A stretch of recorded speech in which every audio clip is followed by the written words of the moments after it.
Bueno, hermanos, hoy llegamos al capítulo 5 de Primera de Corintios. Qué alegría, qué gozo, ¿no? Que Dios nos da.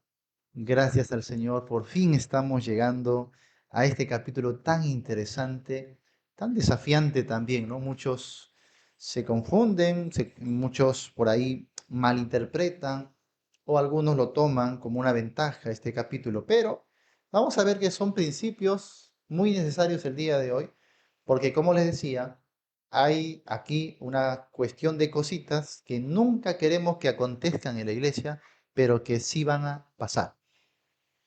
Hay dos actitudes que serían equivocadas. La primera actitud sería decir, esto nunca nos va a pasar. Esto es en otra iglesia, en otras denominaciones, ¿no? En otros que no tienen sana doctrina, que no tienen estudio bíblico. Ahí no va a pasar. Ahí va a pasar, pero aquí no, aquí no va a pasar, aquí nunca. Somos, por favor, la iglesia Viet, por favor, no, eso no puede pasar acá. Esa sería la primera actitud, el negacionismo, el decir, esto nunca nos va a pasar a nosotros. Si decimos eso, estaremos yendo rumbo, hermanos, al precipicio, ¿ya? A la catástrofe, pensar que nunca cosas como estas van a pasar. Y eso nos hará descuidarnos, ¿ok? La segunda actitud, la segunda actitud es que cuando pase, hagamos la vista gorda y digamos, no pasa nada, ¿no? No pasa nada, ¿no? Son cuestiones, son cositas y no querramos atender el asunto para nada. Y a esto justamente se va a referir el apóstol Pablo, a la actitud de la iglesia de haberse, dice, envanecido. O sea, una iglesia que se ha envanecido es una iglesia que se cree tan perfecta que nunca hay pecado, no hay error, no hay nada, ¿no? Entonces, cuando pasa, simplemente lo niegan, lo esconden. No pasa nada, dice, ¿ya? Y esa es la segunda actitud que nos va a llevar al precipicio, de caída libre. Todos queremos que la iglesia pues camine en crecimiento, en santidad y que nunca pasen casos como este que vemos en el capítulo 5. Pero hermanos, aunque no lo queramos, tenemos que aceptar que tenemos miembros imperfectos. Tenemos miembros que todavía están en inmadurez, que estamos caminando recién a la perfección, ¿no? Tenemos miembros débiles, los de doble ánimo, como dice Pablo. Hay miembros que todavía van a pecar. Algunos más, otros menos, pero todavía van a pecar. También es cierto que en la iglesia, hermanos, hablando de la reunión de la congregación de los creyentes, de los hijos de Dios, es cierto que no todos han nacido de nuevo. Entre nosotros, los hijos de Dios que nos reunimos en un local, en un templo, por ahí hay quienes asisten, pero que no han experimentado la salvación. Pero claro, el mundo no entiende eso, el mundo no entiende eso, el mundo no va a decir, ah, es que él o ella no han nacido de nuevo, el mundo simplemente, ¿qué va a decir? Va a decir, así son los cristianos, ¿sí o no? Así son los evangélicos. Eso es lo que va a decir el mundo. Ellos no saben asuntos teológicos, no saben asuntos de la fe o de la salvación, del nuevo nacimiento. No saben eso, simplemente van a decir, ah, ¿ves? Esos fanáticos, ¿eh? Así van a su iglesia, así hablan de Dios, así van a juzgar el mundo. ¿Te das cuenta? Y bueno, pero nosotros sabemos la verdad. Nosotros sabemos que aunque haya un grupo de congregantes en un local que llamamos iglesia, no todos allí han experimentado una conversión a Cristo.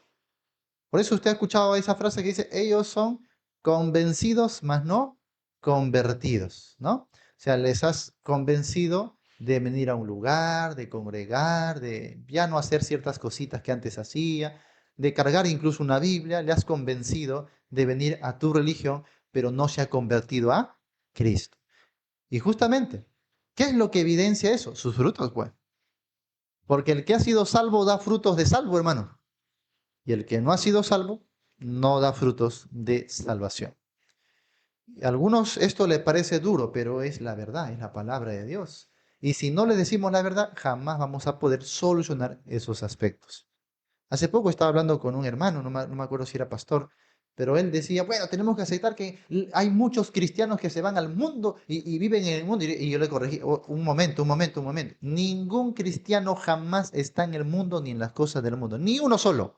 Ay, es que tú no has visto, yo he visto a muchos. No, no, no, no, te estoy diciendo, a la luz de la Biblia, no hay ningún cristiano convertido a Dios, nacido de nuevo, que se deleite en las cosas del mundo. Es imposible, no hay ni uno solo. Pero yo he visto en mi experiencia. Ah, no, no, no, espera un ratito. Lo que tú has visto son falsos cristianos. No confundas los creyentes, los nacidos de Dios, los hijos de Dios con falsos creyentes, falsos cristianos.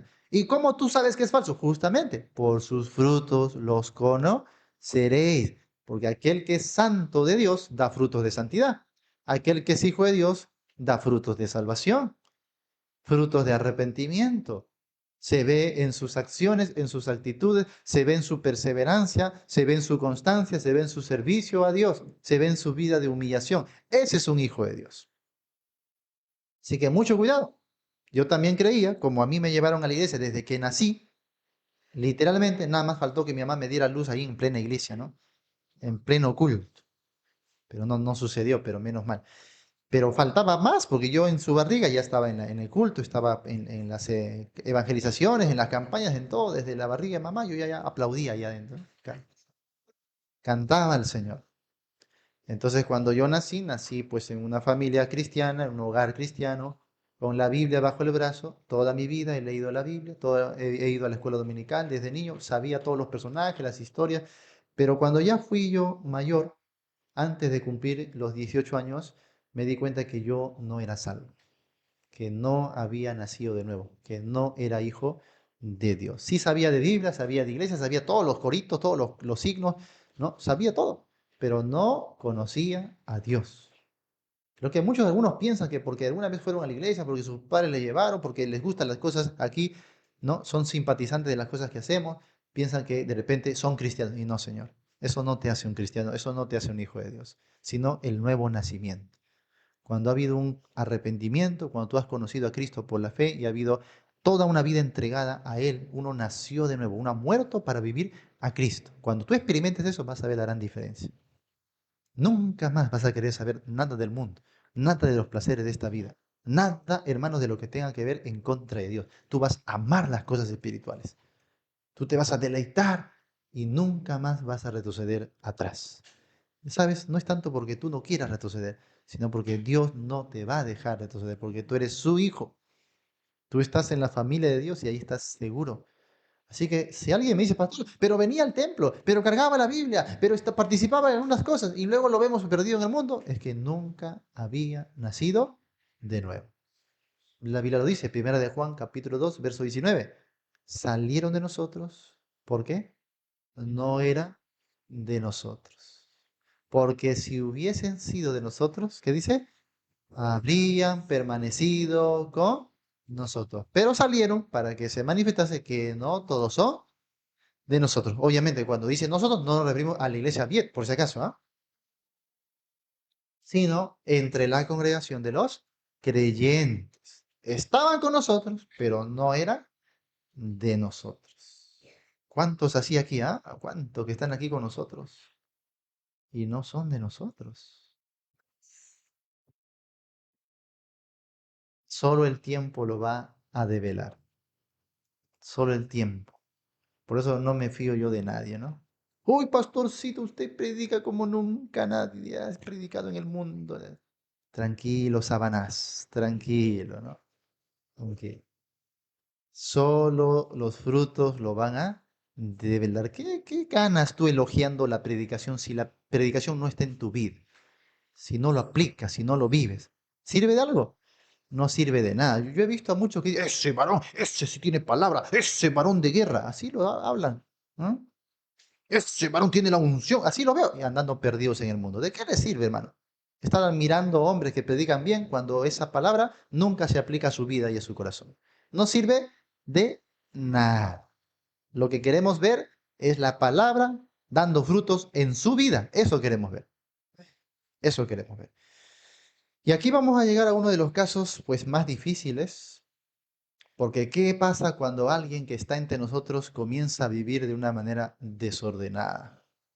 Comienza a vivir de una manera inmoral, que no corresponde a la vida de los hijos de Dios. Ya le dije, podemos tomar dos actitudes, ¿no? Negarlo o hacernos la vista gorda. No, no, no pasa nada acá, no pasó nada. No, sigamos alabando, sigamos cantando, hermano, no se puede tener la obra. Y seguir como si nada. Hermanos, eso no va a solucionar nada. Eso no pone remedio a la situación. Solamente estamos tapando, echando tierrita, nada más. Y eso puede con el tiempo explosionar tremendamente. Así que aquí hay un capítulo entero de la Biblia que nos enseña qué debemos hacer en estos casos. Y les advierto, ¿sí?, que no se va a limitar solo a un tipo de pecado, porque esa es la mala costumbre el día de hoy, que la disciplina sea sexualizada, que lo único que se considera inmoral es solo el pecado sexual. Y ustedes van a ver en este capítulo que no es así, que hermanos, debemos enfrentar el pecado cual sea su naturaleza o su característica. No solo es un tipo el pecado, se manifiesta de diferentes tipos o formas. Y a todo eso hay que enfrentar. Pero la iglesia de hoy lamentablemente ignora los otros pecados y parece que solo existe el pecado sexual. Eso es lo único que ven. Eso es lo único que atienden, ni que atienden, digo yo, que disciplina, porque eso se hace en las iglesias lamentablemente una mal llamada disciplina, donde se pasa a alguien adelante en culto público, se le hace pasar vergüenza y ya lo hemos disciplinado. Dice. Luego dice, va a bajar al llano la persona. Y ahí está, meses la persona, nunca atienden su vida, nunca la restauran, nunca hacen nada. Después dicen, bueno, ya pasó los meses, ahora vamos a restaurar a la persona. Puede asumir unos cargos. ¿Eso es la disciplina bíblica? No, ¿de dónde se aprendió eso? Eso no es disciplina bíblica. Menos restauración. Es más, Dios no le ha llamado a la iglesia jamás a estar juzgando entre sus hermanos. Jamás. O sea, si hay alguien que puede pararse aquí a decir, a ver, tú has pecado, vamos a disciplinarte, esa persona tiene que estar libre de pecado. ¿Sí o no? Entonces, ¿quién podría estar así? Dime. ¿Quién podría estar aquí libre de pecado para que lance las piedras contra sus hermanos? Nadie. La Biblia dice que no debemos ponernos en el papel de Dios, no somos jueces de nuestros hermanos. Pero la Biblia sí nos llama que a restaurar. Eso sí, nos llama a levantar, a restaurar. Esa es la función de la iglesia, no juzgar. Así que vamos a ordenarnos bien, porque algunos toman este caso como un ejemplo para las disciplinas entre comillas, porque no es disciplina, ¿sí?, públicas que hacen en sus iglesias. Y así más dañan el cuerpo de Cristo, generan murmuraciones, generan chismes, generan divisiones, generan controversias, generan inmadurez, y muchos de ellos terminan yéndose de la iglesia. Eso no produce crecimiento. ¿Por qué? Porque no está en la Biblia, hermanos. Siempre que tú quieras manejar la iglesia con algo que no es de la Biblia, las cosas no van a ir bien. Para administrar la iglesia, ahí está la Biblia, la palabra de Dios. Pablo le dijo a Timoteo, esto te escribo para que sepas cómo debes conducirte en la casa de Dios, la iglesia del Dios viviente. Palabra de Dios, no tradiciones, no estatutos, no formas humanas, sino la palabra de Dios. Así que lee con mucha atención, porque si lees bien, no va a haber necesidad de que me preguntes nada. Lo vas a entender fácilmente en el texto, ¿ya? A ver, vamos con el material. Dice, Pablo ahora se enfrenta al segundo problema que se le había informado, la inmoralidad en la iglesia y la negatividad de los líderes para lidiar con el ofensor. Qué triste que un pecado tan horrible se conozca tanto en la iglesia, porque dice se oye, y arruine así su testimonio. Pablo da tres razones por las cuales la iglesia tenía que ejercer una amorosa pero firme disciplina y contender con el miembro ofensor. Muy bien. Así que tres razones vamos a ver aquí. La primera razón, por el bien del ofensor. Por el bien del ofensor. Vamos a ver, verso 1 al verso 5 en nuestras Biblias. Dice, de cierto se oye que hay entre vosotros fornicación y tal fornicación cual ni aun se nombra entre los gentiles. tanto que alguno tiene la mujer de su padre. Y vosotros estáis envanecidos. ¿No deberíais más bien haberos lamentado para que fuese quitado de en medio de vosotros el que cometió tal acción? Míreme, dense cuenta. 3. Ciertamente yo, como ausente en cuerpo, pero presente en espíritu, ya como presente he juzgado al que tal cosa ha hecho. En el nombre de nuestro Señor Jesucristo, reuníos vosotros y mi espíritu con el poder de nuestro Señor Jesucristo. El tal sea entregado a Satanás para destrucción de la carne, a fin de que el espíritu sea salvo en el día del Señor Jesús. Muy bien. Ahora, lo primero que quiero resaltar aquí es que en el versículo 1 leímos la palabrita fornicación. ¿Qué es lo que normalmente se dice que es la fornicación? Se dice, es sexo con tu pareja antes del matrimonio, antes de casarse. Eso no es la fornicación, hermano. Eso nos han dicho mal. Si es sexo antes de casarse, es fornicación. Si es ya casado, adulterio. No, eso es mentira, eso no es la fornicación. La palabra porneia en el griego denotaba todo desorden de tipo sexual. Es más, la pornografía, por eso viene de porneia, viene pornografía en nuestro español.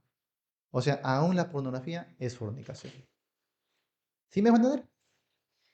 Algunos están juzgando fuerte a sus hermanos. Mire, ese hermano ha caído. Mire, esa hermana que salió embarazada. Mira, pero él está viendo pornografía en su casa. Bueno, mío solamente son los ojos, dice. ¿Y no sabe que los ojos son la ventana de él? Alma. Te estás corrompiendo de igual manera. Pornografía es fornicación. Fornicación es todo desorden de tipo sexual. Así sea con la vista, así sea con el tacto, nada más. No tienes que llegar a la relación íntima sexual para que sea fornicación. Por eso Jesús dijo, el que mira y codicia ya ha adulterado con ella en su corazón. Así que fornicación es una palabra muy amplia. El adulterio mismo es fornicación también. O sea, fornicación encierra mucho. Todo aquello que esté fuera del orden bíblico o el orden de Dios en cuanto a la sexualidad. Así que no es un mero tener relaciones antes de casarse. Fornicación es mucho más que eso. Por ejemplo, aquí la fornicación es que un hijo se estaba acostando con la mujer de su padre, o sea, con su madrastra. Y eso era fornicación. No importa si él esté casado o esté soltero, hacer esto es un acto de fornicación, porque es una inmoralidad. Ahora, ¿de dónde venía este tipo de prácticas de la idolatría? En este mundo grecorromano se practicaba mucho la inmoralidad sexual, pero ellos no lo veían así. Para ellos era moral, es más, era religioso.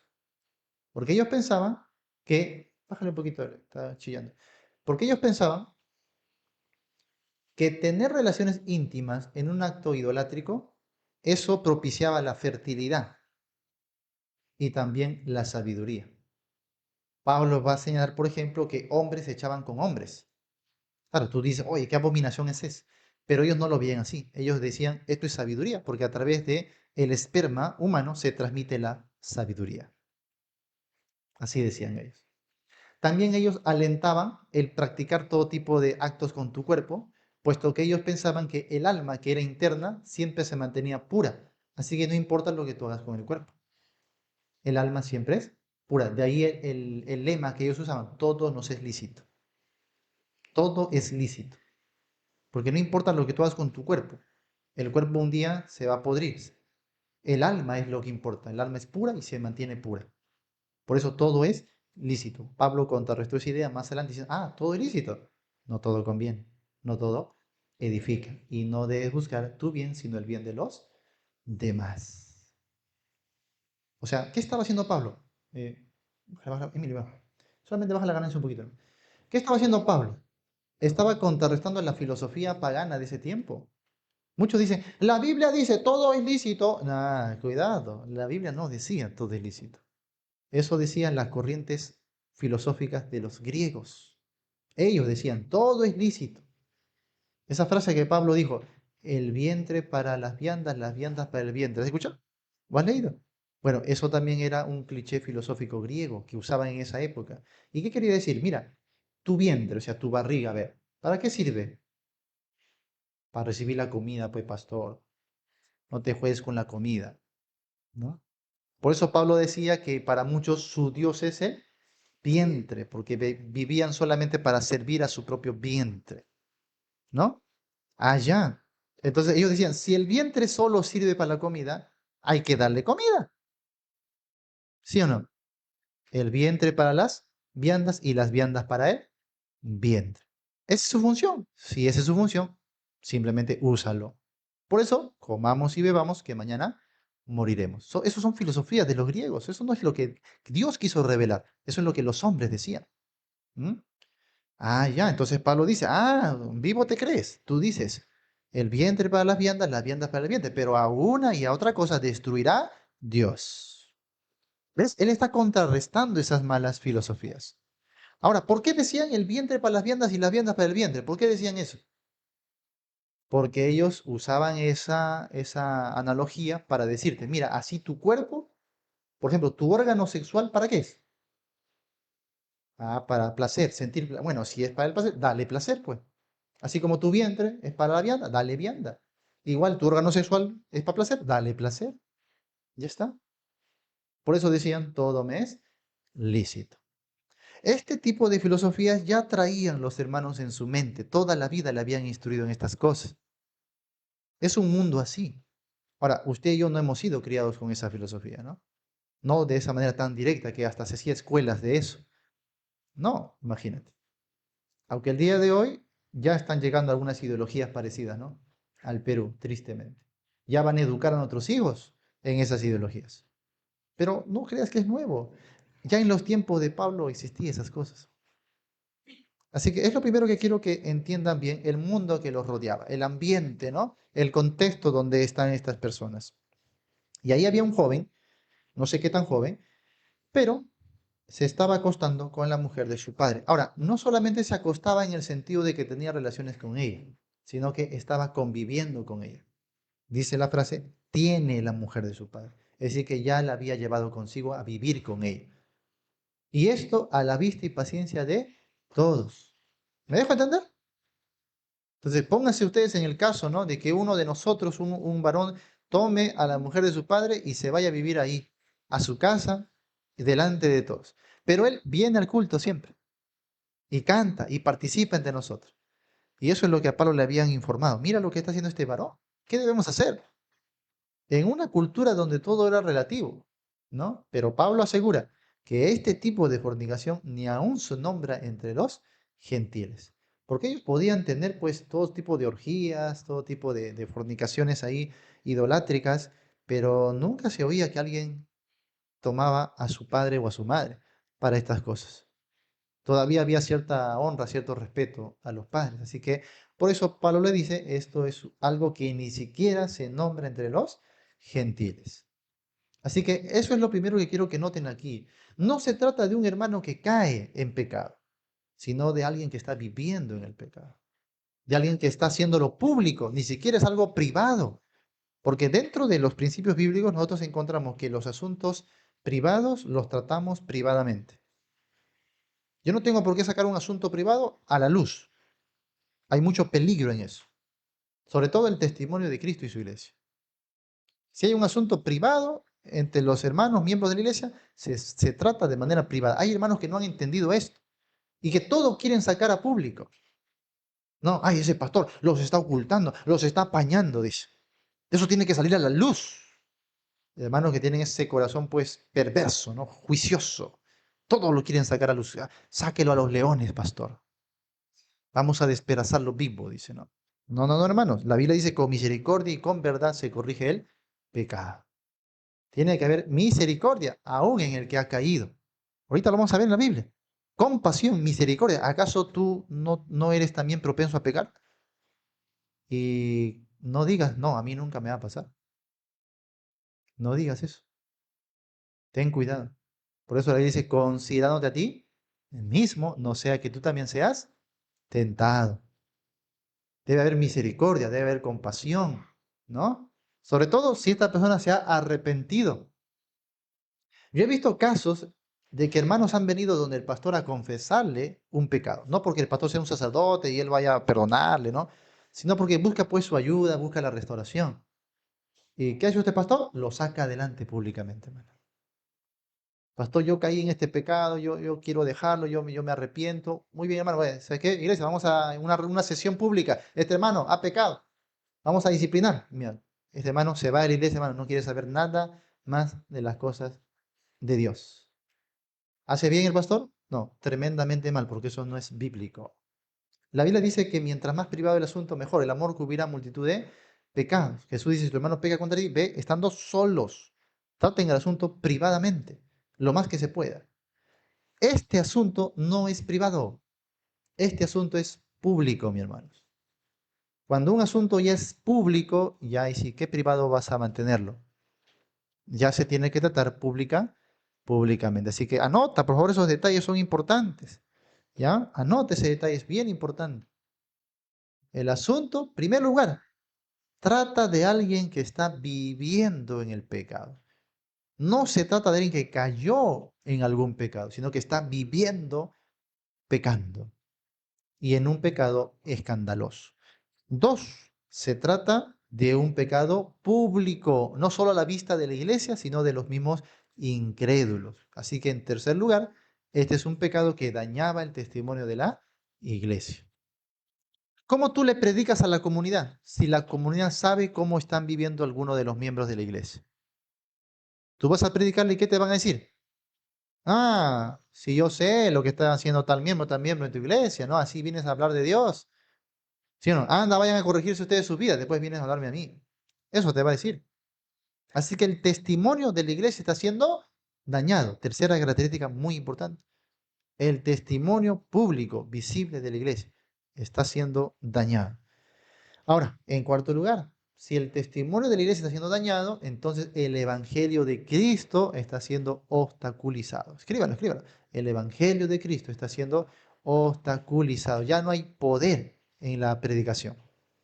Ya no hay, porque el testimonio está por los suelos. Así que no se puede implantar más el evangelio de Cristo Jesús. Muy bien. Sigamos. Ah, dice, la disciplina en la iglesia no es como la de un policía arrestando a un culpable. Más bien, es como un padre castigando a un hijo. Número uno. El primer motivo es ayudar al pecador, mostrar amor cristiano al procurar traerlo al arrepentimiento. ¿Ya? Es ayudar al pecador. No es tanto juzgarle ni ponernos por encima de él, es ayudarlo. Dos. Permitir a los miembros de la iglesia que vivan en pecado abierto los lastima a ellos mismos, tanto como a Cristo y a la iglesia, lo que les había señalado también. 3.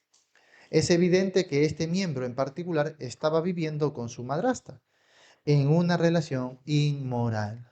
En una relación, por si acaso, hermanos, la palabra inmoral no debes encasillarla solo al aspecto sexual. La palabra inmoral quiere decir que todo aquello que el mundo o las personas condenen como malo. ¿Me dejo entender? Así que todo lo que sea una práctica mala, negativa, que el mundo reprenda o condene, eso es inmoralidad. No solo se limita a lo sexual, ¿ya? Por ejemplo, si tú estafas a la gente, eso es inmoral también. Si tú te pides prestado y no pagas, ¿qué es eso? Inmoralidad también. Hay muchas cosas, Pablo lo va a mencionar después. Así que, por favor, no encasillen el término, ¿ya? 4. Al parecer, la mujer no era parte de la familia de la iglesia. Al parecer, la mujer no era parte de la familia de la iglesia. Y al parecer, esta mujer tampoco, no es su madre, por si acaso, ¿ah? Es su madrastra, ¿ya? Algunos piensan que es su mamá. No es su mamá, es la madrastra. Por eso dice la mujer de su padre, ¿ya? Y probablemente sea una mujer no creyente también, ¿no? De otra manera, dice Pablo, hubiera indicado que la disciplinarán también. Qué terrible que un cristiano viva en pecado con una persona inconversa, mientras que la iglesia no hace nada al respecto. Esa es la idea de este pasaje. No tanto en que hubo un pecado, La idea del pasaje es que la iglesia no quería hacer nada, se hacía la vista gorda. Pretendían, no, sigamos hablando nuestras lenguas aquí, por favor, vamos a tener nuestro culto de unción y no pasa nada acá. ¿Mm? Esa es la actitud que Pablo va a reprender. Así que, letra B. La iglesia estaba envanecida.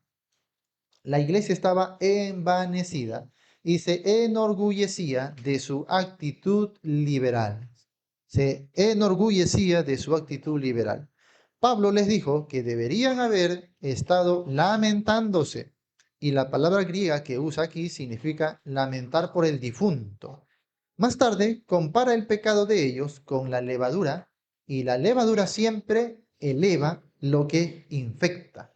Ustedes saben lo que hace la levadura, ¿no? Ustedes saben lo que hace la levadura. Entonces la levadura siempre va a infectar. Por eso el término un poco de levadura leuda toda la masa. ¿Ven? Un ratito. Un poco de levadura leuda toda la masa. Muy bien. Su actitud de mente amplia, su actitud de mente amplia, dice, hacia el pecado estaba únicamente lastimando al ofensor y a la iglesia. ¿Sí? Otra vez, su actitud de mente amplia hacia el pecado estaba únicamente lastimando al ofensor y a la iglesia. Para no mencionar la tristeza que le causaba a Pablo y al mismo Señor. Pablo juzga al hombre e instruye a la iglesia a excluirlo del compañerismo. Número 1. Pero ¿no nos instruye Jesús que no debemos juzgar? Puede preguntar alguno refiriéndose a Mateo 7. Sí, así es, pero eso no significa que debemos cerrar los ojos al pecado, que lo conocen tanto los santos como los pecadores. Ya, eso es algo diferente, hacerse la vista gorda. Y además, no se trata de estar juzgando a un hermano en realidad, se trata de estar más bien cuidando el testimonio de Cristo y la iglesia. 2. No podemos juzgar los motivos de otros creyentes, que es a lo que se refiere Mateo 7, pero podemos y debemos juzgar las acciones del pueblo de Dios. Las acciones del pueblo de Dios. Ahora, cuando dice juzgar aquí, no se refiere a ponerle públicamente en vergüenza, no se refiere a llevarle al ridículo, no se refiere a eso. Es más, ni siquiera es castigar como algunos piensan, ¿no? No, no tiene nada que ver con eso, simplemente es un cuidado. Bajo el lema que ya vimos, si un poco de levadura leuda toda la masa, es mejor sacar esa levadura para que no se infecte todo lo demás. Esa es la idea. Así que no se le está juzgando a la persona, en realidad, solo se está cuidando a los demás. Esa es la idea, ¿ya? Además que aquí vamos a ver nuevamente un caso extraordinario. Es un caso bastante extremo, que no suele suceder así nada más. No está hablando de cualquier pecado, de cualquier actitud de los hermanos, no. Es un caso sumamente extremo. ¿Allá? En primer lugar. Letra C. La disciplina la debe manejar toda la iglesia y no solo los líderes. Y no solo los líderes. El asunto era público, de modo que debía tratarse públicamente, como ya lo hemos señalado también. Si el asunto es público, se trata públicamente. Si fuera privado, entonces no sería necesario. ¿Ya? Bien. 1. Si el hombre rehusaba arrepentirse, había que excluirlo del compañerismo y la comunión. Falta todavía. Si el hombre rehusaba arrepentirse, había que excluirlo del compañerismo y comunión. 2. Entregar a Satanás al hombre, lo que dice el verso 5, no significa enviarlo al infierno. Algunos cuando hablan, oye, el creyente puede perder la salvación, ¿sabes qué me saca? Me saca el verso 5. Ahí dice, entregarlo a Satanás. Pero hermanos, entregarlo a Satanás no quiere decir enviar al infierno, porque ya Jesús dijo que nadie puede enviar al infierno a nadie, sino solo Dios. Así que ¿puede el pastor, puede la iglesia enviar al infierno a una persona? No. Segundo, Tampoco quiere decir entregarlo en manos del diablo y Satanás para que Satanás le dé tastas. No, eso no significa tampoco. O sea, ¿tú te imaginas que un asunto que no podemos solucionar aquí, se lo entregamos a Satanás para que Satanás lo arregle? O sea, ¿Satanás es un siervo de Dios que tiene que lidiar los asuntos de la iglesia? No tiene ningún sentido, pues, hermano. La frase simplemente es una expresión coloquial, ¿ya? Como cuando nosotros decimos también el día de hoy varias expresiones coloquiales, ¿no? Alguno dice, más sabe el diablo por viejo que por diablo, dice, ¿no? Hermanos, quita ya, pues más sabe el diablo por viejo, ¿no? Entonces, pero no estamos diciendo que el diablo pues está en el hermano, ¿no? No, no, no, ni que el hermano sea diablo, tampoco. Simplemente es una expresión coloquial, nada más. Es una expresión. Y nosotros usamos muchas expresiones. Mira, se va rápido como alma que lleve el diablo, dice, ¿no? No, no es que de verdad el diablo se lo está llevando, ¿no? No, es una expresión, nada más. Es una expresión, ¿ya? O sea, ¿qué es lo que quiere decir esta expresión? Entregarlo a Satanás. Simplemente es excluirlo, separarlo o expulsarlo. A eso se refiere. ¿Ya? Entregarlo a Satanás, expulsarlo de la comunión. No permitirle venir más a la iglesia como si nada pasara. No se trata por eso de pecado cualquiera. Aquí todos han pecado en la semana, en alguna manera. Y no por eso estamos poniendo ahí al hermano Jorge en la entrada, hermano, no deje pasar a nadie. No, no, no. Si fuera así, creo que nadie pasaría, ¿no? No, no, no. Se trata cuando alguien vive en un pecado escandaloso, público, de manera deliberada y rebelde, sin querer arrepentirse y que esté dañando públicamente el testimonio de la iglesia. O sea, es un pecado extremo. Por eso la vez pasada les comenté que yo solo una vez estuve a punto de entregar a Satanás a una persona, ¿no? En la iglesia, por un pecado ya, pero que ya era demasiado notorio, público, escandaloso, repetitivo, sin arrepentimiento, y como la persona sola dejó de asistir, ya no hubo necesidad, bueno, ya no hubo necesidad. Pero yo hablé con él y dije, hermano, ya vamos a entregar a Satanás, esta persona, o sea, en el buen término simplemente es expulsarle, no permitirle que vuelva más a la congregación, a la comunión, ¿ok? Ten cuidado, no me estés usando la expresión de otra manera, ¿ya?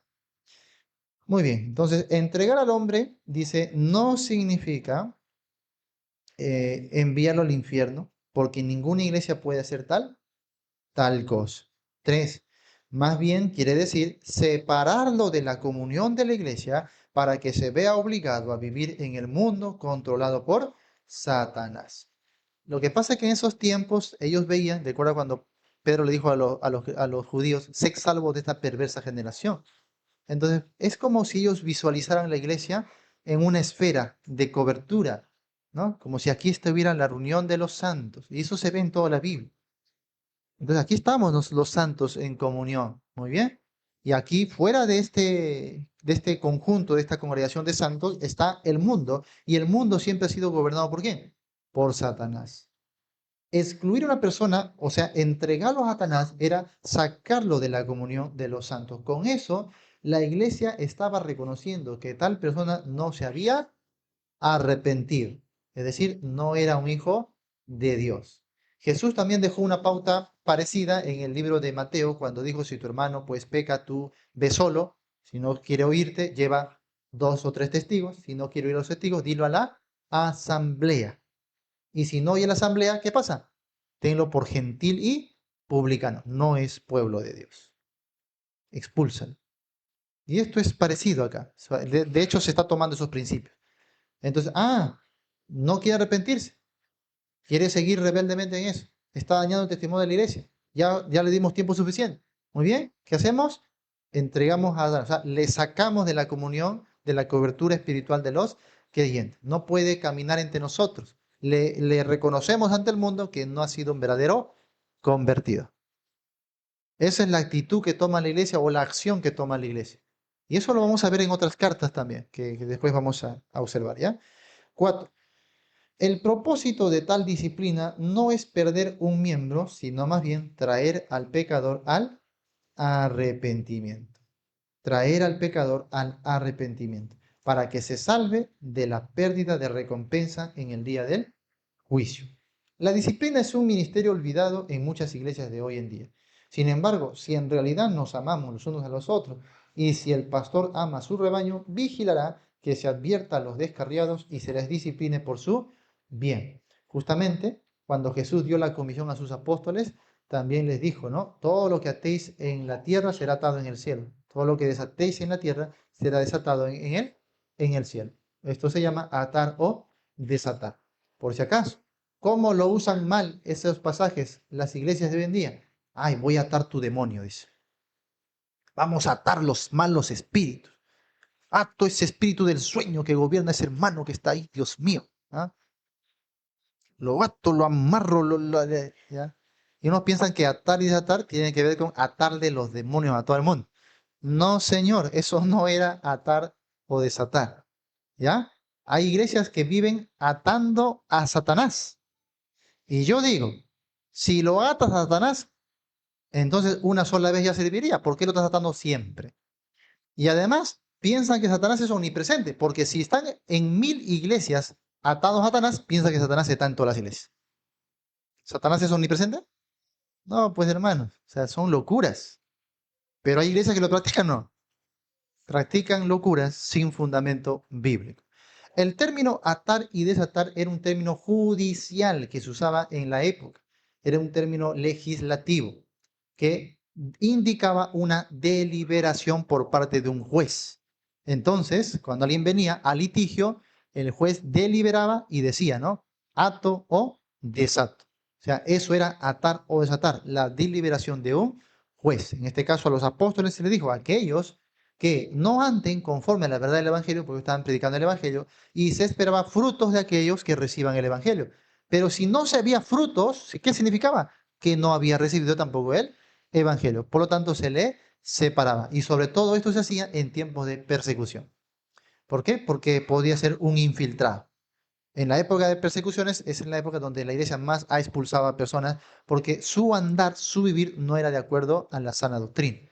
Más aún si tú negabas a Cristo en el tribunal humano. Porque en una persecución, amado hermano, no es que los cristianos llevaban una etiqueta y los reconocían y los llevaban a todos a la cárcel o al foso de los leones, no. Sino que pasaba si te denunciaban.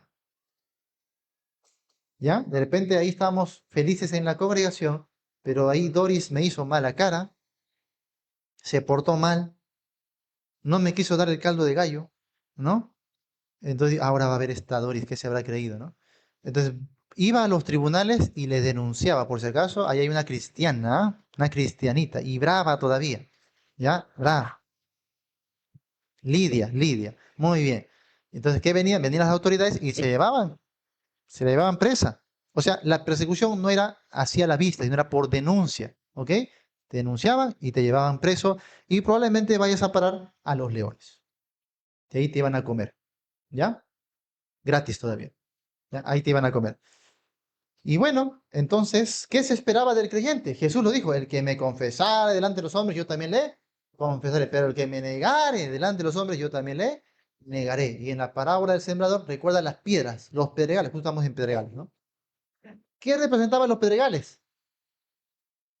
Las persecuciones y tribulaciones. O sea, si vives en pedregales, ya sabes que vas a recibir tribulaciones y persecuciones, ¿no? Muy bien. Ahora entiendo, dice la hermana, ¿no? Ahora entiendo. Sí, ¿y qué dijo Jesús? Que aquellos que fueron sembrados entre pedregales son aquellos que reciben la palabra, pero al venir la prueba, la persecución, ¿qué dice? Desmaya, desmaya. Entonces ahí se ve la verdadera fe. Los verdaderos creyentes no temen, o sea, no es que no tengan miedo, ¿no? Sino que no temen confesar a Cristo en la persecución. Jesús dice, puedes huir, sí, pero si te atrapan y te dicen, niega a Cristo, ahí se va a ver quién es verdadero creyente. ¿Quién es el verdadero Hijo de Dios? Cuentan aquí en la época del terrorismo en el Perú varias historias, ¿no? Porque en provincia, pues, ustedes saben que mataron a cientos y cientos de creyentes y pastores y misioneros, ¿no? Y muchos de los terroristas que luego se arrepintieron cuentan, pues, muchas cosas que ellos vivieron. Y entre ellas, a veces también, pasaba que estos terroristas entraban al culto. Así imagínate que estamos ahorita en el culto y ingresan los terroristas con armas, ¿no? Con rifles y comienzan a amenazar a todos. A ver, ¿quién confiesa a Cristo? Dice que así fueron donde un pastor, lo amenazaron ahí con el rifle en la cabeza y el pastor no negó a Cristo. Y luego dijo, a ver, ¿quién quiere vivir? Los que quieren vivir salgan de acá. La mitad de la iglesia se fue, hermano, se vació la iglesia. Solo quedó el pastor y algunos.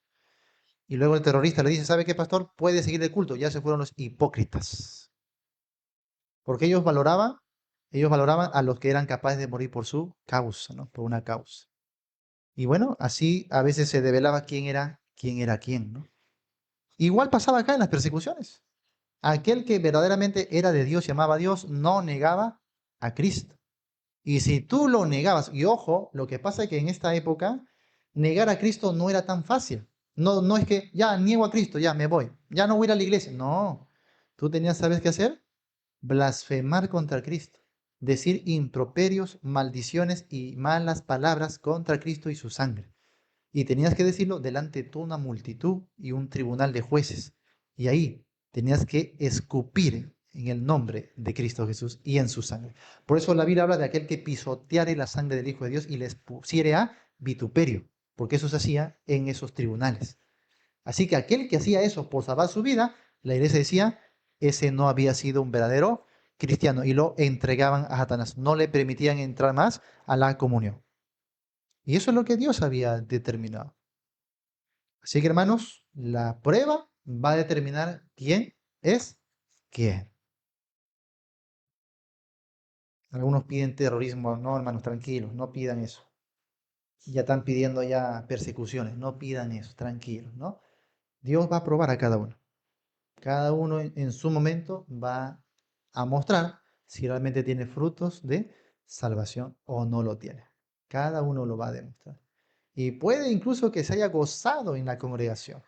No porque era hijo de Dios, sino porque le gustaba el ambiente, ¿ya? Le gustaban las canciones, le gustaba la compañía de los hermanos que le hacían sentir bien. Si tú vienes a la iglesia por sentirte bien, hermano, mejor no vengas. Mejor ve a los pies de Cristo en arrepentimiento, reconociendo que eres un pecador y que necesitas la gracia de Dios. Solo así podrás alcanzar la misericordia del Señor. Pero algunos vienen a la iglesia pensando que aquí es un tratamiento, una terapia, un centro de spa, ¿no? A sentirse bien, a que me den palabras bonitas. Te equivocaste. Eso no es la iglesia de Cristo. Y lamentablemente muchas pseudo iglesias están haciendo eso. Vienen solamente a levantarte el ánimo y la autoestima, ¿no? A levantarte el ego, eso nomás. Eso no es el evangelio. Eso no es el evangelio. Cuando Jesucristo comenzó a alimentar el ego de las personas. A ver, cuando Cristo dijo, oye, ahí hay un campeón en ti. ¿Cuándo dijo eso?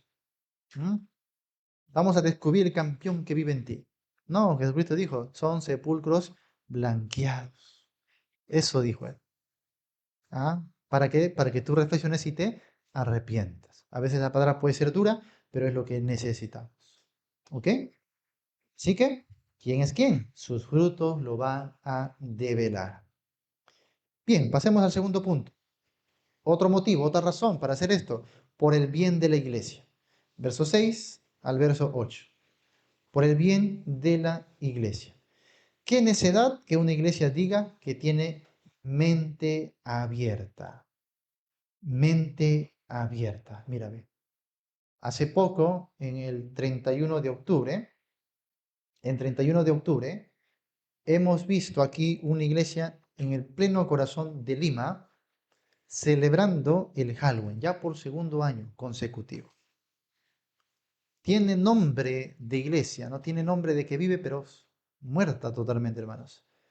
¿Cómo una iglesia cristiana evangélica va a celebrar Halloween? Con disfraces todavía, con música, ¿no? Con humo, con todas esas cosas, como si fuese el mundo. ¿Qué dice? Es que somos una iglesia de mente abierta. Somos una iglesia inclusiva. Wow. Los tiempos, hermanos, ¿ah? Los tiempos. Terrible, terrible, terrible. Eso está pasando ya en la actualidad. Y esto es una iglesia que se dice de mente abierta. Dice, esté dispuesta a aceptar a cualquier y a todo miembro sin que importe cómo viven. ¿Le abriría usted la puerta de su hogar a todos los que quieran entrar? Respondan ustedes. ¿Le abriría usted la puerta de su hogar a cualquier persona que quiera entrar? Creo que no. ¿Por qué haríamos eso en la iglesia del Señor? ¿Ya? No me digan, no, pastor malo, pastor muy severo, ¿no? ¿Por qué? No, hermanos, acá la cosa es clara. ¿Quieres venir a formar parte de la congregación de Dios? Discipulado bíblico. ¿No quieres discipulado? Lo siento mucho. Cristo lo dijo, ¿no? El que no quiere venir así en pos de mí, aborreciendo su propia vida, no es digno de mí. Una de las cosas con las cuales probamos a los verdaderos creyentes es a través del discipulado. Hay creyentes que no quieren discipular. Hay hermanos, bueno, les decimos así por costumbre, pero no serían hermanos en realidad. Hay personas que vienen a la congregación, ¿sabes qué? Solo vienen a refutar. Como algunos que estoy viendo ahí en el internet, solo les gusta refutar, nada más. ¿Mm? Uno está enseñando, ¿sabes qué viene? Solamente a estar fijando, a ver, ¿qué dice? ¿Qué no? Ah, no. Y a estar pidiendo la palabra cada rato para estar contendiendo y refutando. Una vez tuve a una persona así, en una célula, en una obra que estamos abriendo. Cada día venía, pero solo a estar refutando. Cada rato levantaba. Yo decía, A, ya levantaba la mano. B, ya levantaba otra vez la mano. Cada rato. Y gracias a Dios que nos dio paciencia y mansedumbre, ¿no? Gracias a Dios. Así que a él le molestó, creo que mi paciencia, mi mansedumbre, y poco a poco ya fue entendiendo, fue abriendo, vino a la iglesia hasta que se entregó a Cristo. Se entregó a Cristo, ¿no? Y luego años después, él me dijo, ¿te acuerdas cuando yo te refutaba, no? Yo venía, no entendía nada, me dice. Pero ahora yo creo la palabra de Dios. Bueno, fuera que le ocurra a todos, pues, ¿no? Pero no, la mayoría, hermanos, quiere seguir en su necedad, ni siquiera escucha los argumentos, no escucha las explicaciones bíblicas, todo el tiempo quiere solamente contender, refutar. Yo a ellos les digo solamente, si tú quieres eso, ¿qué haces acá? No entiendo. ¿No te gusta? ¿No estás de acuerdo? Ahí está la puerta, mira, portón es grandísimo, ¿no? Abierto, ¿ya? Simple. Acá vamos a predicar no lo que te guste, sino lo que tú necesites, la palabra de Dios, ¿ya? La palabra de Dios. Claro que sí. Muy bien. Entonces dice ahí, ¿no? ¿Le abriría usted la puerta de su hogar a todos los que quieren entrar? Primero, discipulado bíblico. Si acepta el discipulado bíblico y permanece, amén. Puede ser un buen prospecto para un miembro de la iglesia. Y otro, sus frutos. Sus frutos. Uno de los primeros pasos con el cual probamos a los demás es, por ejemplo, el bautismo. Porque el discipulado indudablemente nos lleva al bautismo. Pero de pronto hay creyentes que tú les enseñas, te estás discipulando, debe dar ya ese paso de obediencia, pero ¿qué hace? Se rehúsa a hacer. Eso es un semáforo, hermano. Cuando un creyente no quiere bautizarse, algo te está comunicando, algo te está diciendo. Probablemente una vida doble. Probablemente que nunca se arrepintió, no conoció a Dios, no vive el Evangelio. Solo viene a la iglesia, solo está entre nosotros, pero no se ha convertido a Cristo. Porque el que verdaderamente se ha convertido al Señor quiere obedecerle, quiere agradarle, quiere amarle, quiere dar testimonio de Él, ¿sí o no? Pero si esta persona no está dispuesta a eso, entonces obviamente por eso es que no quiere bautizarse, que realmente quizás no ha conocido a Dios, todavía se avergüenza. Otros también lo hacen, ¿saben por qué? Porque piensan que a partir de que yo me bautice, tengo que vivir así, derechito, dice. Tengo que vivir así, en regla, dicen. Porque si no, ay de mí, la maldición me alcanza. Así que por eso mejor no me bautizo. O sea, las personas piensan que les libra el no bautizarse. Están en un gran error. ¿Sabes por qué? Porque tú no eres llamado a vivir una vida recta porque te bautices, sino porque eres hijo de Dios o no lo seas. Así no te bautices, tú tienes que vivir en integridad y Dios te va a demandar. O sea, no pienses porque ya no me bautizo, así soy libre, ya no hay juicio, ya no hay malicia. Ah, eso es lo que tú crees. ¿Tú crees que alguien se puede burlar de Dios?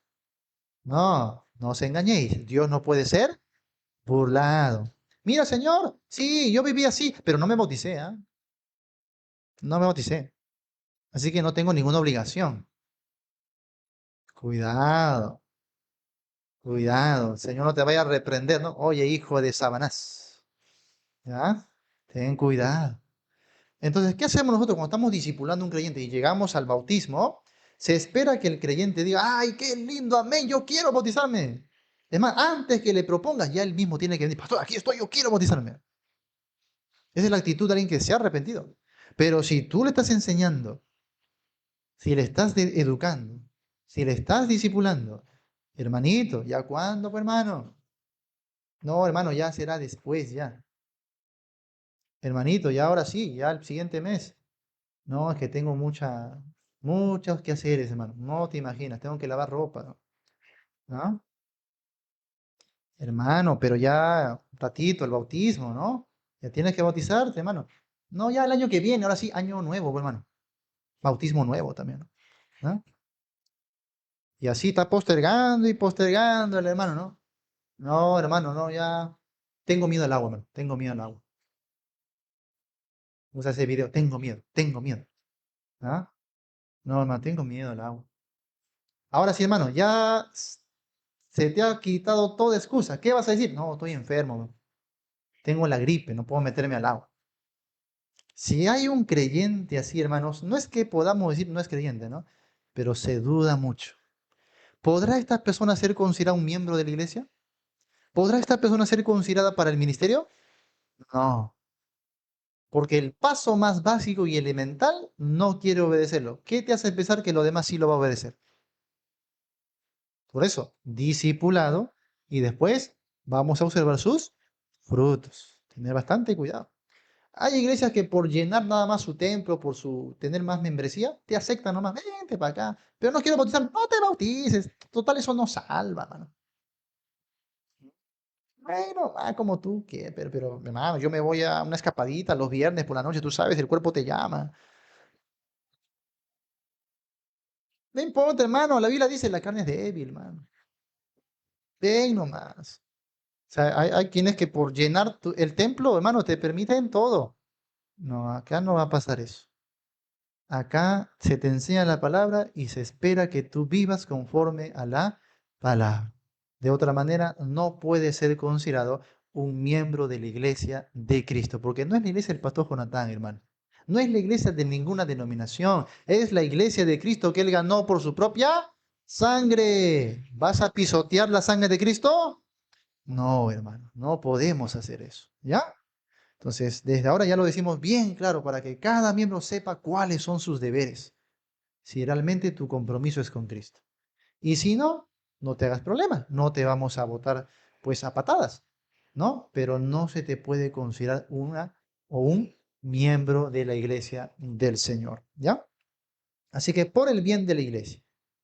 Dice, entonces, ¿por qué tenemos que permitir que entren en el compañerismo y comunión de la iglesia a cualquiera que quiera entrar? Uno, es mucho más difícil unirse a diversas organizaciones mundanas que unirse a la iglesia local promedio. Dos, no es buena vuestra jactancia, advierte Pablo. ¿No se dan cuenta que un miembro viviendo en pecado abierto puede contagiar a toda la iglesia, según el verso 6? O sea, un poco de levadura leuda toda la masa. B. Pablo usó la cena pascual para ilustrar su punto. Para los judíos, la levadura siempre fue símbolo de pecado y corrupción. De modo que antes de la Pascua siempre limpiaban sus casas para eliminar todo vestigio de levadura. Uno, los cristianos deben tener la misma actitud. No debemos permitirnos que la levadura del pecado crezca en silencio en la iglesia y genere problemas y vergüenza.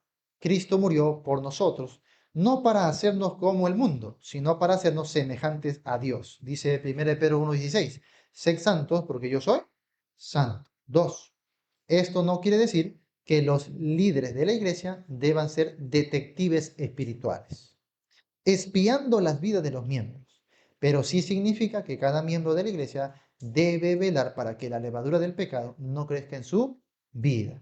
Y si el pecado llega a conocerse, los líderes deben dar los pasos adecuados para proteger el bienestar espiritual de la iglesia. No somos detectives, no somos policías. Hay personas que piensan que los pastores deben estar atrás de ti. ¿Por qué no lees la Biblia? ¿Por qué no oras? ¿Por qué no vas a la iglesia? ¿Por qué estás en vida tan inmadura? Ay, que el pastor no está atrás de mí, pues. Ese no es pastor, ¿ya ves? Ese no es pastor, si no, estaría ahí conmigo. Soy su ovejita. Oveja negra eres. Pero no eres oveja del Señor. Una oveja del Señor jamás hablaría así. Jamás. Ya les conté, hermanos, yo desde que me convertí a Cristo, durante 10 años, el pastor jamás visitó mi casa. 10 años que mi pastor no conoció jamás mi casa. No me visitó ni una sola vez. No estuvo atrás de mí. Más bien yo estaba atrás del pastor, eso sí. Estaba atrás del pastor ahí. No, no, no, eso es mentira, eso es un mito, eso es lo que Satanás te pone en la cabeza, ¿no? Para que no vivas de acuerdo a Dios. Ay, mira, ese pastor no te busca, mira, no, nadie te ama, nadie te viene a buscar. ¿Ves? ¿Para qué vas a vivir la vida cristiana? ¿Para qué vas a ir al templo si nadie te quiere, nadie te busca? Y tú te lo crees. ¿Ah? Ay, sí, pues ves, mejor me pongo a verme al fondo hay sitio. ¿Para qué voy a ir a la iglesia? ¿Ah? Mejor me pongo aquí a divertir en mi casa, a pasarla bonito, y te crees el cuento. No necesitas que el pastor esté ahí atrás de ti. El buen pastor está contigo todos los días. El Espíritu Santo mora en ti, amado hermano. Y ahí tienes su palabra que te guía cada día. Por eso, aunque mi pastor no me visitó para nada, yo sabía eso. Y en mi habitación todos los días tomaba la Biblia, oraba al Señor, leía la palabra de Dios. Y la palabra es la que lava nuestro espíritu, nuestro ser, hermano. Nos hace crecer, nos da fortaleza. Ten bastante cuidado con esas actitudes. Dice, sí, hay varias clases de cristianos respecto a los cuales se nos advierte en la Biblia, creyentes que no se deberían permitir en la comunión de la iglesia. ¿Ya? Número uno, el miembro que no arregla sus diferencias personales. Aquel que le gusta estar en contienda, en rivalidades, en pleitos. Ojo, no significa que por ahí no va a haber algún roce entre nosotros, ¿no? Como a Evodia y Sintique. Ya me hacen decir otro nombre allá, otros nombres, ¿no? Evodia y Sintique. Pablo les ruega en Filipenses capítulo 4, sé de un mismo sentir y reconoce su trabajo. Ellas combatieron conmigo, dice en el Evangelio, pero que sean de un mismo sentir, porque aunque eran buenas siervas, no se llevaban entre sí. No se llevaban. Ahora, qué curioso, yo no he visto una carta donde Pablo dice, a ver, dile a Evodio y a Síntico. ¿Por qué no habla de varones que estaban en contienda? Bueno, no sé, mejor no opino, ¿ya? Pero hermanos, por favor, cristianos, que se dicen cristianos, ¿sí? En contiendas, en disensiones. Pablo dice que eso es obra de la carne. Enemistades, pleitos, iras, celos, contiendas, envidias. Eso no puede entrar a la vida de un verdadero creyente. El creyente, así como ama a Cristo, ama al Hijo de Dios, a su hermano en la fe. Y lo que más quiere y ama es la comunión entre los hijos de Dios.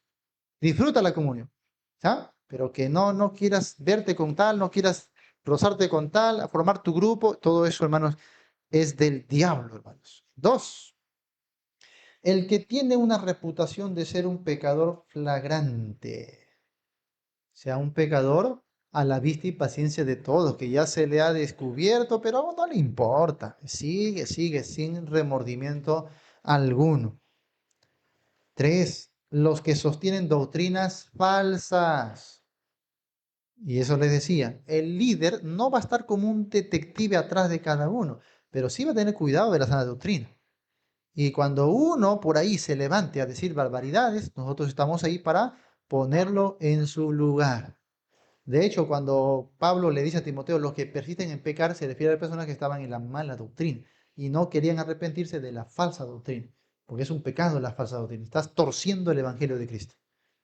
Así que cuando yo escuche por ahí a alguien que está hablando inadecuadamente de la palabra, ¿qué voy a hacer? Me voy a acercar y le voy a corregir. Pero si yo veo que esta persona no tiene un corazón dócil para aprender, sino que quiere seguir en su mentira, entonces ya tomaremos cartas en el asunto. Ya no lo podemos simplemente dejar. ¿Por qué? Porque él va a esparcir esa levadura por todos los demás. Va a ir de hermanito en hermanito diciendo, mira, mira esto, mira aquello, mira. ¿Ah? Uy, el pastor no sabe de esto, mira lo que yo investigué. ¿No? Y va a comenzar a sembrar levadura, cizaña. Y eso no se puede permitir tampoco. Cuatro, los que causan divisiones. Los divisionistas. Una de las estrategias más grandes de Satanás para destruir la obra de Dios son las divisiones. Formación de partidos, de grupos dentro de la iglesia del Señor. Las divisiones. 5. Los que no quieren trabajar para vivir. En segunda de Tesalonicenses capítulo 3, 6 al 2. O sea, los ociosos, los que quieren vivir a costa de los demás. A eso Pablo le decía vivir desordenadamente. Y todavía ellos se justificaban, ¿eh? Porque en ese tiempo se predicaba de la venida de Cristo. Entonces, si Cristo va a venir, ¿para qué trabajar? Si ya viene Cristo ya. ¿Para qué trabajar? Me voy a la hermana Doris, a la casa de la hermana Doris, ahí voy a comer rico. ¿No? Entonces, visitaba la casa de las hermanas para comer de la casa de las hermanas, es más, de las viudas mismas. ¿Sí? Ya sabes, hermano, no les da comida aquí a todo el mundo. ¿Ah? Y encima usaban esa ocasión para esparcir que el chisme, hermanos. El chisme. ¿Le has visto al William? Uy, Dios mío. ¿Ah? No, hermana, vengo a contarte para que oremos juntos. Espiritual se cree. Vamos a orar juntos al Señor por este hermano que está viviendo así. Angelito eres tú, ¿no? Y estos hermanos, ¿no? Que decían, Cristo ya viene, no querían trabajar más. Y Pablo les dijo que el que no quiera trabajar, que no coma. Ahí está. Así dile a tu hijo adolescente, holgazán, ¿ya? No quieres trabajar, no quieres aportar, no quieres servir, no quieres ayudar en casa, no comes. Y ojo, que los adolescentes son los que más comen, ¿ah? ¿Cómo comen, Dios mío? Dan miedo. Amenázale con eso, vas a ver cómo se porta bonito. ¿Ya? No, no quieres hacer nada. Muy bien, no vas a comer. Se acabó. Y hazlo de verdad, no le des comida. Vas a ver cómo viene a medianoche, ya, pues, mamá, perdóname, ¿no? Hermano, con el estómago nadie puede, ¿eh? Por si acaso. A los que no quieren trabajar para vivir. Ahora no digo que los mandes a tus hijos a trabajar de cualquier cosa, ¿no? Pero pueden ayudar en casa, ¿sí o no? Pueden y deben ayudar. Ay de los papitos y mamitas, tan buenos. No, mijito, que no toque ni un palito, nada, mano. Mijito, solo su estudio, nada más. No sabes lo que estás criando, hermanos. No sabes lo que tú estás formando. Después, más adelante, no digas, ¿por qué estaré pagando? ¿Por qué me salió este hijo, esta hija así? ¿Ah? Es un monstruo que tú mismo has creado. Así que no te vas a quejar de tu monstruo, ¿ya? No te vas a quejar. Eso de que no, mijito, que no agarre nada, que no, pobrecito, sus manitos, que no se ensucie nada, que se dedique a su cuarto a estudiar ahí le compra todavía una lacto moderna, una lacto gamer todavía, con su pantalla tremenda, aquí, más de 15 pulgadas. ¿Ah? Internet, Win todavía, Dios mío. Ahí está, mijito, nada, él va a tener todo lo que yo no tuve, dice todavía. Ay, Dios mío. Ten cuidado, ¿ah? No sabes lo que estás creando. Uno de los principales valores que tú puedes enseñarle, hermanos, la disciplina. Eso es en casa. El trabajo, hermanos. El trabajo. Algo que agradezco mucho a mis padres justamente es eso. Que aunque ellos no me hacían faltar nunca para mi comida, ¿no? Porque se trabajaban, sacrificaban mucho por la comida, pero me enseñaron a trabajar. 8 añitos mi mamá me puso al cuello esa cajita de Tenopó, unos chupetes que preparó y me mandó ahí con la hermana mayor a vender al parque. Mi primera experiencia laborando ahí, trabajando, ¿no? ¿Acaso me ganaba un sol? Nada, todo se lo ganaba mamá, ¿no? No, así tiene que ser, así tiene, porque tú lo estás educando. Cuidadito que ese hijo diga, ay, mamá, mi sueldo, dame mi plata. Nada, no le des plata. No le des, dale comida, eso sí. Así, con eso pagas tu comida, tu vestido, ya todo, la casa, todo estás pagando ya. ¿Ok? No le des plata, hermano. Y después mi papá, que él manejaba combi, ya dijo, vas a cobrar. Fui su cobrador. ¿Sí? Cobraba ahí. Quiero, choseca de la zona. Ya, cobraba. Chiquito, hermano, yo ni podía cerrar la puerta que pesaba, no cerraba la puerta. Imagínate. De ahí nomás, adolescente. 14, 15 años me fui a trabajar a una carpintería, ¿ya? Con un maestro ahí, le ayudaba a la carpintería. Después me fui a una joyería donde hacían plata, oro, ahí. Menos mal que no toqué plata ahora, ¿no? Pero ahí estaba, labrando alhajas, ¿no? Y después me mandaron a la calle, fui a Curazao ahí a vender por todos los pueblos, puerta por puerta. Yo ni sabía hablar y estaba vendiendo ahí, ¿no? Y así toda mi vida he trabajado de todo, hermano. No porque necesitaba, sino que te enseñaban los valores, lo que es el esfuerzo, lo que cuesta traer un pan a la casa. Y a veces el hijo no valora eso, ¿sí o no? Pide nada más, y se molesta todavía, ¿no? Se molesta, se pone a llorar, me voy a mi cuarto y se mete. Dios mío, no permitas eso, hermano. Por eso cada vez que mi padre me quería comprar algo, a mí me dolía en el corazón. No, papá, no me compre. No, hijito, no quiero, no quiero. Renegaba, no, no me compres nada. Decía. No me gustaba porque sé que gastaban, pues, hermano. Y yo sé lo que cuesta. ¿Ah? La primera vez que yo vine a Lima no fue para visitar Lima, fue para trabajar. Mi papá me trajo a hacer trabajo de electricidad, aprender ahí cositas. Hoy sé casi de todo, ¿no? Después ya me gustó la computadora, ya trabajos virtuales, no software, todo eso. Hay que hacer de todo en la vida. Eso es disciplina. Si tú no formas a tu hijo así, no, después no te sorprendas de que tu hijo esté afuera delinquiendo, quebrantando la ley, portándose mal, no respetando al prójimo y puede que sea hasta en la iglesia, ¿no? Un pillín.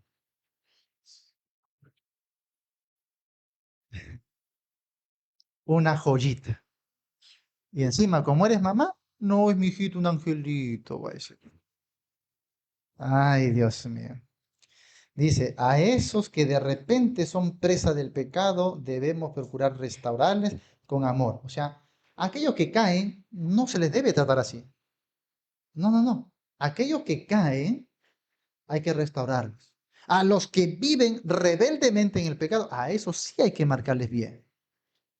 Pero hoy hacemos todo lo contrario. Es ilógico lo que vive la iglesia hoy. Al hermano que cae, ese hermano que está perseverando, que ama al Señor, pero cae en un pecado, lo condenan, hermano. Lo botan al mundo. Le hacen la guerra, le hacen la ley del hielo. Y al que vive en el pecado, ay, pobrecito, hay que buscarlo para que venga, dice. Somos totalmente al revés. Culpa tienen muchos pastores que no saben instruir a la iglesia.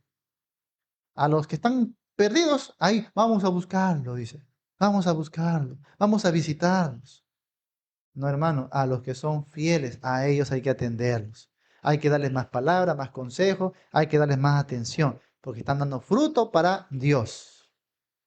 Así que no me consientas a los mal portados. Número 3 y final, verso 9 al verso 13. Ahí usted va a ver, ¿ah? Esto no se va a limitar solo al pecado sexual. Ah, perdón, número 3, por el bien del mundo. Por el bien del mundo.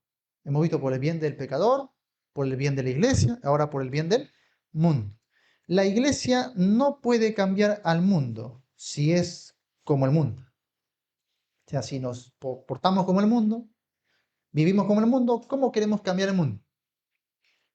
Lea estos versículos con cuidado y note que Pablo hace una distinción entre el pecado en las vidas de los cristianos y el pecado en la vida de los no creyentes. Muy bien, a ver, vamos a leer, verso 9 verso 13, dice, os he escrito por carta que no os juntéis, ojo, subraya eso, no os juntéis con los, ojo, pero sigue leyendo, no absolutamente con los fornicarios de este mundo, los incrédulos, o mira, o con los avaros, o con los ladrones, o con los idólatras, pues en tal caso os sería necesario salir del mundo.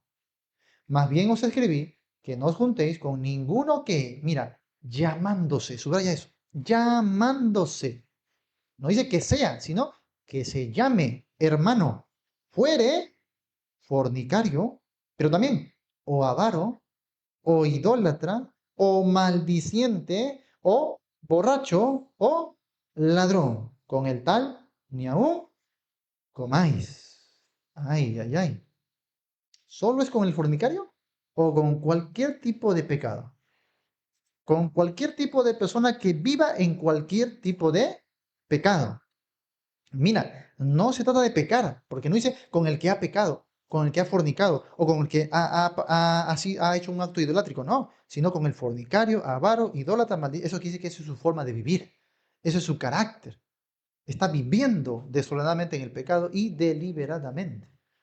Esa es otra cosa. No es un hermano que ha caído, es un incrédulo que vive en el pecado, pero se llama hermano. Se dice ser hermano, pero sus frutos no develan que es un hermano. Hermanos, ¿cuándo usted ha visto en la iglesia un caso de disciplina pública, cuando sacaron aquí adelante a alguien para castigarlo? ¿Cuándo ha visto que se discipline por ser avaro? A ver, levante la mano. El que pase la mano Paul aquí por avaro, hermano. ¿Cómo va a estar trabajando en domingo, hermano? No, no, disciplinado. A ver, ¿han visto eso? Nunca de los nunca, ¿no? Jamás. ¿Han visto hacer una disciplina por ser maldiciente? ¿Qué es ser maldiciente? Maldecir. Decir mal. Una persona que no usa bien su lengua. ¿Cuándo has visto que pasa aquí una hermana? Hermana, usted por lengua floja. ¿Han visto eso? No, no. ¿Te dan cuenta cómo el día de hoy seleccionan nada más ciertas cositas? Lo único por que se disciplina hoy en las iglesias es por pecado sexual. ¿Y lo demás? Ah, ya entendemos por qué estamos como estamos. La Biblia dice que ningún pecado, hermano, cuando se practique cualquier pecado de esa manera desordenada, abierta y rebelde, dice con el tal ni aún comáis. No, no, no, ni comer con esa persona. Pero ahí están los hermanos misericordiosos, ¿no? Ay, no, voy a ir a visitarlo llevando una comidita para, hermano. Un almuercito. Visita a los que son fieles, a los que se esmeran, a los que están dando fruto de salvación. Comparte con ellos. A los de la familia de la fe, dice la iglesia, la Biblia en Gálatas capítulo 6. No a los que no dan frutos de salvación. A ellos, predícales el arrepentimiento, predícales el evangelio, para que se arrepientan y conozcan al Señor. Pero no estés tratándolo como hermano, eso es lo que dice la Biblia, ¿no? 12. Porque ¿qué razón tendría yo para juzgar a los que están fuera, o sea, a los incrédulos? ¿No juzgáis vosotros a los que están dentro? Porque a los que están fuera, Dios juzgará. Quitad pues a ese perverso de entre vosotros. Como cuando Pablo dice esto, quitad a ese perverso, está reconociendo que tal hombre no era un hijo de Dios. Muy bien. Volvamos al material para cerrar. Dice, la iglesia no puede cambiar el mundo si el mundo o si es como el mundo, ¿no? Así que vamos al punto número 1. El pecado en los creyentes es peor. Pablo les había ordenado en una carta anterior que no se juntaran con cristianos y miembros de la iglesia que tuvieran una reputación pecaminosa como de fornicarios, codiciosos o idólatras. 2. No les dijo que se abstuvieran de juntarse con todos los pecadores de esta clase, si no hubieran tenido que salir del mundo. 3. Se espera que el inconverso viva en pecado, pero incluso el mundo espera que el cristiano sea diferente. El mundo, ¿no? Hasta el mundo sabe más. El mundo te ve y dice, ¿qué? ¿Tú no eres cristiano? El mundo mismo espera que el cristiano sea diferente y a veces te va a probar. Te va a probar. Así como mis amigotes me probaron al principio, hace 20 años atrás cuando me convertí, ¿no? Pero pasaron unos años, ya no me probaron, más bien me comenzaron a respetar. El mundo espera que si tú dices ser cristiano, vivas muy diferente a ellos. Muy diferente. ¿Sí? Recuerdo cuando fui adolescente, antes de entregar mi vida a Cristo, pero yo iba a la iglesia, decía que era hermano, que era creyente, a veces hablaba de la Biblia. Ellos sabían que yo iba a la iglesia. Y una vez estábamos en el colegio, en una fiesta del colegio, y me sumé ahí a la rumba, ¿no? Comencé a bailar ahí mismo Michael Jackson. Estaba bailando ahí mis pasitos mortales. Y una de ellas, que ya sabía que iba al culto, pues se levanta y me mira y me dice, ¿qué tocas acá? ¿Tú no eres cristiano? ¿Tú no vas al culto? Y yo dije, y sí, pues porque ese tiempo yo iba a la iglesia, ¿no? Leía la Biblia, pero no había conocido a Cristo. Porque cuando yo conocí al Señor, nunca más en la vida, hermano. 20 años. Ni me apetece. No hay forma. No hay forma. Porque tu naturaleza ha sido transformada. Eres una nueva criatura, ¿no? Muy bien. A ver. Número... ¿Qué estamos? 4. Allá. Una de las razones por la cual la iglesia hoy tiene tan poca influencia en el mundo es porque tiene muy poca influencia en la iglesia. B. Los cristianos fieles ni siquiera deben comer con los miembros de la iglesia que han arruinado su testimonio mediante el pecado abierto y nunca han arreglado las cosas con la iglesia y con el Señor. Algunos hermanos confunden la misericordia y piensan que tener compasión y misericordia es tratarlo como si nada. Él está en su pecado, está en rebeldía, pero igual hay que visitar, hay que comer con él, jiji, jaja, como si nada. No, hermanos, tengan cuidado. Si tú vas a ir a buscarle, es para decirle, hermano, arrepiéntase. Venga a los pies de Cristo. Pero no puedes seguir como si nada con esa persona. ¿Ya? Así sea tu familiar. Y eso a mí claro que duele, me ha costado porque me ha tocado vivir. Pero la palabra debe ser imparcial, hermano. Así sea pariente o familiar, tenemos que aplicar a todos por igual. ¿Ya? ¿Por qué? Porque si tú no tienes esa actitud, ¿cómo se va a arrepentir? Porque le estás permitiendo todo. Me tratan normal, no pasa nada, sigo siendo uno de ellos, ¿no? No, hay que hacer lo que la Biblia dice, porque Dios tiene la sabiduría, hermanos. ¿Ya? No lo hacemos con odio, eso sí, no es que aborrezcamos, no es que nos creamos superiores, no, simplemente hacemos, aunque nos duele, lo que Dios nos pide hacer. Si vive rebeldemente en el pecado, hermano, no tengas comunión, como si fuera un hermano fiel de la congregación. ¿Ya? Número 1. Esto es parte de la disciplina que se bosqueja en el verso 5. Si un miembro fiel de la iglesia se junta de una manera amistosa con un cristiano que vive en pecado, ese miembro está condonando su pecado y desobedeciendo la palabra de Dios. 2. Choca a algunos cristianos cuando se dan cuenta que Dios espera que ejerzamos juicio espiritual en la iglesia. 3. No hemos de juzgar a los de afuera. Dios lo hará. Pero debemos separar de la comunión de la iglesia a cualquier cristiano que no confiese su pecado y arregle las cosas. Ahora, no es tanto que como que nosotros les juzgamos, sino que más bien Dios ya juzgó y ya nos dijo cómo proceder en su palabra. Esa es la idea.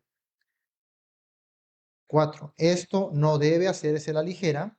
Todas las partes involucradas deben tener la oportunidad de presentar su caso. 5.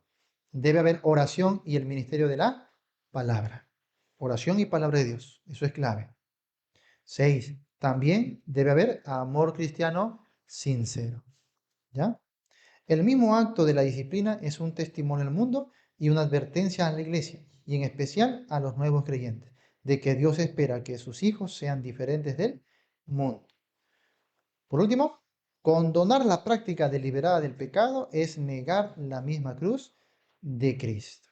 Muy bien, amados hermanos. Pónganse de pie. Creo que los pasajes han sido bastante claros y también los consejos vertidos en el material. Y ciertamente no queremos juzgar a nadie ni debemos hacerlo. Pero Dios ya juzgó que si hay alguien que se llame hermano, pero que viva de esta manera desordenada, deliberada, debe ser apartado de la comunión con la iglesia. Y esto es un cuidado a todos los demás, cuidado al testimonio de Cristo, ¿sí? Y no ser ocasión de tropiezo para el prójimo. Ya debemos tener misericordia. Entonces, amados hermanos, ustedes deben decidir en sus corazones. Quiera Dios que no pase, pero cuando pase algo así, debemos actuar unidos y conforme a la palabra de Dios. No según lo que cada uno quiere. Tengan bastante cuidado, afirmen bien eso en sus corazones. Porque ¿qué pasa si es un familiar tuyo? Ahí sí vas a estar en contra de la palabra por tirar para tu familiar. No creo. Todos debemos más bien ir para la palabra de Dios y a favor de la palabra de Dios, ¿no? Pero eso lo hacemos si es que desde ahorita tomamos contingencia. Si es que ahorita nosotros decidimos en nuestros corazones hablar, hacer conforme a la palabra de Dios. ¿Ok? Que Dios les bendiga. Yo creo que así vamos a estar seguros, hermano. Venga quien venga o haga lo que haga, la iglesia de Cristo va a seguir adelante, porque supieron escuchar los consejos de Dios. Cierren sus ojos, por favor, vamos a orar al Señor. Y ahí el Señor, dispuesto a escuchar tu oración. Yo no sé si aquí algunos de los que están presentes o los que están escuchando por los medios virtuales, a través de la exposición de hoy se hayan dado cuenta de que sus vidas simplemente han sido simpatizantes, religiosos, pero reconocen que no tienen una vida íntima, no conocen a Dios, no se han entregado completamente a Él. Quizás disfrutas las cosas de la iglesia, pero no eres una nueva criatura aún en Cristo. Pero hoy puede ser una oportunidad para que usted venga a los pies del Señor, con sinceridad, invocando el nombre de Cristo, arrepintiéndose por su pecado. Hoy le dice usted, Señor, perdóneme, límpieme, sálveme. Yo quiero ser un hijo tuyo. Yo vengo a tus pies creyendo en ti y en el poder de tu palabra. Acepto la obra de Cristo sobre mi vida. Él murió por mis pecados. Yo no quiero desechar la gracia de Dios. Si alguien con corazón sincero quiere venir a entregar su vida a Cristo, hágalo. Entréguese al Señor. Que Él cambie su vida, su corazón, su mente, le haga una nueva criatura. Porque sin Él usted no va a poder cambiar. Solo Él puede transformar sus vidas, su ser entero. Venga a los pies de Cristo ahora mismo.